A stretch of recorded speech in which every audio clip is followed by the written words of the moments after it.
Well, go on, my youths. As you can see, guys, hold on. As you can see, I was just whipping this bad boy around the city. You maybe ask yourself, why are you outside biking, as it's called? It just helps me. It's nice to step out, get some air, breathe some air. Although it's cold, but it's just nice. It's like your own little like mini cold plunge. But guys, listen. Oh, a couple months ago, I made a video about reading certain books that changed the way I look at life, right?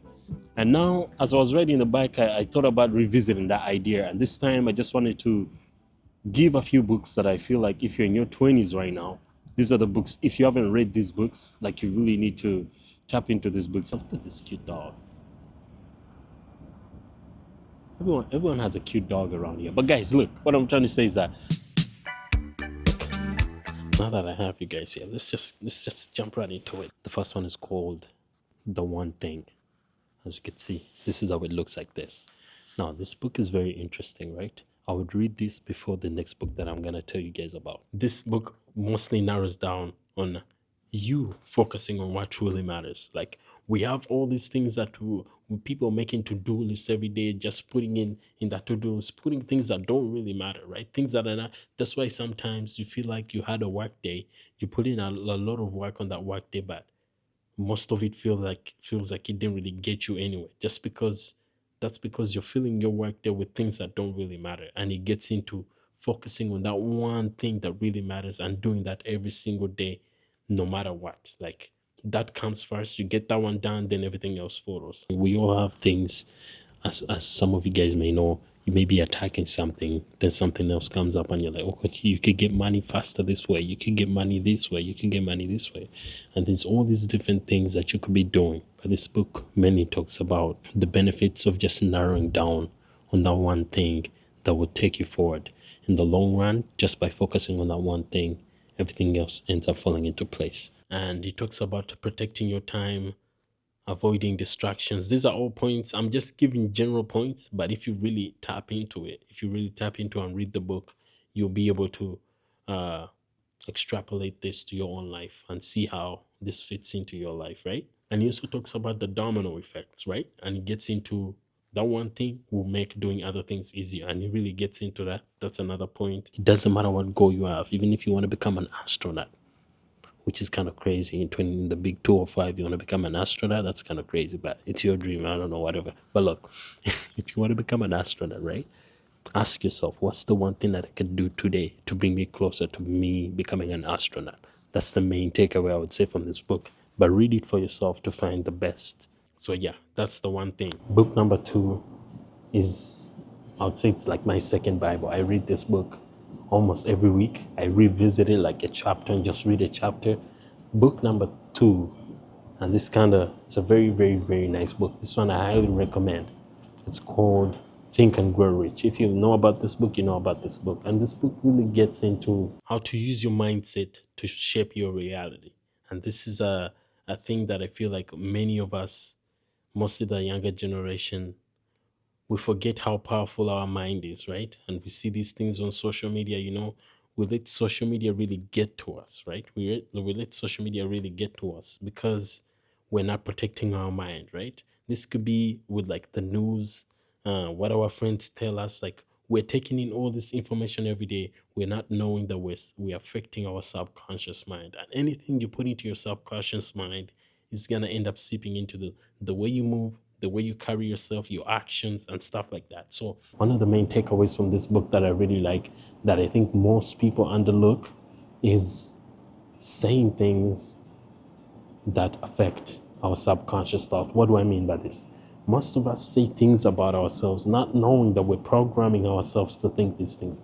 I see a lot of people, even my friends, they say, oh, I'm very anxious, I'm very this, I'm very that. And they don't know they're planting these ideas into their heads. Even though they know they're not that, they're planting these negative ideas. And what most people forget is that if you keep telling yourself you're broke, guess what happens? You start believing different things that confirm that certain idea. You keep telling yourself, oh, I'm anxious. Guess what? Things start falling into place just to confirm. The mind is a very powerful thing, right? This book gets into the power of the mind, and it explains the different things about the mind and how it influences our day-to-day, right? If you told yourself ghosts are real, right? You start seeing things in your day-to-day that kind of hint that ghosts are real. You see boxes falling over and you're like, oh, is that a ghost? So what am I trying to say? What I'm trying to say is that the mind kind of gets into that. You start believing the things you say to yourself. That's what I'm trying to say. The mind is a very powerful thing. And he talks about how we can use the mind and our words to get us to where we want to be in life, right? Using your mindset to shape your reality. He also gets into us not undermining our ideas, because every idea, everything that you see on this earth, everything that you see, that you touch, that you're sitting on, that you're wearing right now, that was someone else's idea, right? I think we sometimes we forget that. We think these things just happen, just come out of nowhere. This all starts with someone having an idea. Maybe someone is like, oh, what if my chair had no handles? Then they go into creating that chair. You know what I'm saying? So, not forgetting that everything starts with a thought, everything starts with an idea. And it talks about being persistent with it. If you have an idea, if you have a goal, be persistent with it. Go at it with force. You know what I'm saying? Don't care if you fail. Don't care if you what people think about you. Just keep going at it, keep going at it. Because at the end of the day, that the idea, that thought did not come, it came from a very special place, and you should really cherish it. This book, I'm not even gonna try to talk too much into it, because I want you to actually go and look at this book and read it, guys. This is a very, very important book. Mostly if you're like struggling, you don't know what to do with your life, you're trying to figure stuff out, right? This is a book that I recommend that you highly check out, because it has a lot of good content in it. These books, you have to read them for yourself and get your own idea from these books. Because me, these are the things that I'm taking away from these books at the stage that I'm in my life. The one that I recommend the most is called The Courage to Be Disliked. Free yourself from other people's approval, and you'll find that you've been doing a lot of things in your life. Yes, you that's watching. You're gonna find that you've been doing a lot of things in your life just for people's approval, and you didn't even like to do those things anyways. Just by reading this book, you find that you've been doing a lot of shit in your life just to get other people's approval.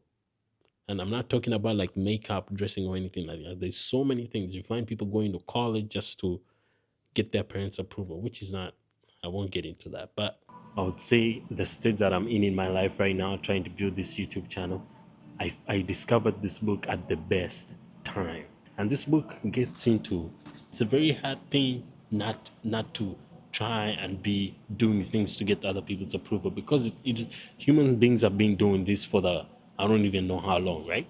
But this book gets into one of the points that I remember from the book that really resonated with me, that thing that's also helped me be comfortable in filming in public and filming around people, because this is a very hard thing to do. If you've ever tried trying YouTube and starting this YouTube stuff, it comes easy to some people, it doesn't come easy to some people. It's something that you have to train your mind to do, right? By letting what other people think of you stop you from doing what you want to do, you're taking on their task, right? It's like you're creating something and you're putting it out there in the world, right? The task is off your hands now. Whatever people think is in their hands, right? Whatever people think about what you've created is in their hands. It's out of your hands. So stop taking on their tasks. And I may have explained it well, I may not have explained it well, but this is a very important book. You should definitely check it out. Check it out for yourself. It's very good for those people that may be thinking about going down this route of like creating content and stuff like that, because it's really, really, really hindering a lot of people from achieving something that they never thought they would achieve in their lives. And this is a very big thing that's stopping them. People are looking for approval from other people. And the book, it also touches on to something that's going to be very important for the book that I'm going to say next, living in the present moment. This book is a very important one. This is one that I'll be going back to and reading more and more and more and more. The book is called The Power of Now. That's the name of the book.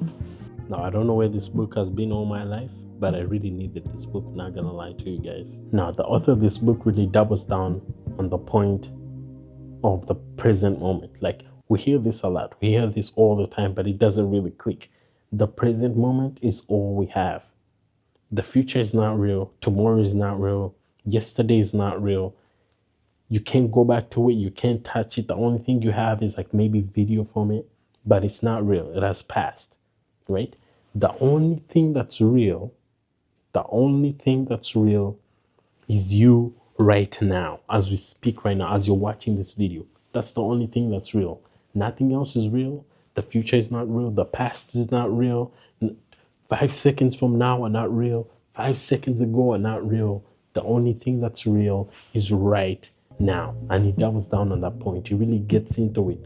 And he puts it in a perspective that most of us forget, right? Most of us think we have 10 years, we have 20 years. No, you don't. And all you have is right now. And it really gets into that. And I had never seen a YouTube video. I had never seen a book or I've never read a book. I've never seen a movie that really gets into it like how the author of this book gets into it and paints a picture for you that makes you understand what he's trying to say. He talks about how most people get anxiety. They get all these different issues because they're worrying about something that hasn't come, and they forget to live in the present moment. And by the time that future comes, they didn't even enjoy it. That's why you see a lot of rich people that have made it. They're like, oh, I wish I cherished the beginnings. I wish I cherished the starting stages when I was just beginning my business. Because it's nice to have a vision of where you're going, right? But he gets into it and he tells us not to look too much at that, because that's not real. That's our dream. That's our imagination. It's not a real thing, right? It may happen in the future, but it's not a real thing. He talks about being present in the current moment, because that's the only thing that's real. Guys, that's it. Let me know if I missed any points, man. Let me know if I missed any books that you think are really important. And you could go watch my old video too. It has some books in there that are important. But look, the books that I picked out today are gonna be helpful for you to get your mindset right, because it all starts with the mindset. It all starts with the mata in here. If you have this right, everything's gonna go good, because it starts with the mindset. A lot of people try to start with the action. A lot of people try to start with the action. They don't know it starts with the mind. It's just like going to the gym, right? It's like going to the gym. You have to first set your mind to go into the gym, because then that will help you be consistent with it, because your mind is in that place of, okay, I'm a type of person that wakes up in the morning and goes to the gym. That's the type of person you are. As soon as you accept that in your mind, you find it easier to go to the gym. But if in your head you're thinking, oh, I'm not really a gym person, I don't really go to the gym, guess what's going to happen? It's going to be harder for you to stay consistent with going to the gym. So that's what I mean by this is a mindset game. And that's why I say these are the books that I highly recommend if you want to get your mind right, right? Although some of the books end up touching into like financial stuff, they touch into spiritual stuff. So the books that I've selected today kind of go after that mindset thing, right? Because I've realized with myself and the people around me, we need to get our mindset right so we can attack these things with a brutal force. But with that being said, guys, I appreciate every single one of you guys that watches, because it's you guys that I do it for, because there will be no point in me just uploading stuff. And if I could help someone out there, man, even if it's one person, and I recommend that one book that would maybe open up someone's eyes, that's why I do it. As I've told you guys in most of my videos, all of my videos, I make these videos to help out the younger me that maybe wishes they know something but they don't know it. I appreciate you guys for watching. Tap in, get those books, read those books, guys. Read those books, and you'll thank me later. How about that, right? I'll see you guys later. Peace out, gang.